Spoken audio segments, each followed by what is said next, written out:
Na mtazamaji, mwanawe aliyekuwa seneta wa Machakos Johnson Muthama, Moses Muthama, alizikwa nyumbani kwao huko Tala, kaunti ya Machakos siku ya Jumamosi.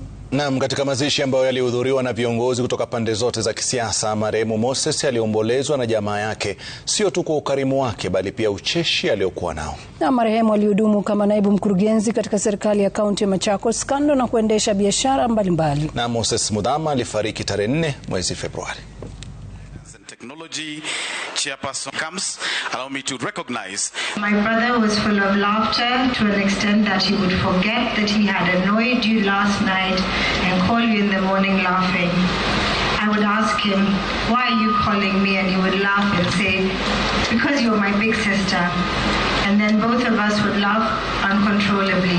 My heart is very heavy. Moyo wangu ni mzito sana sana. Kwa sababu Moses alikuwa na mipango mikubwa na alikuwa amenieleza mambo yote ambao alikuwa amepanga kuyatenda. We stand here together as a family, as a community.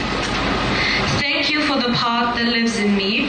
Rest in peace. How many times?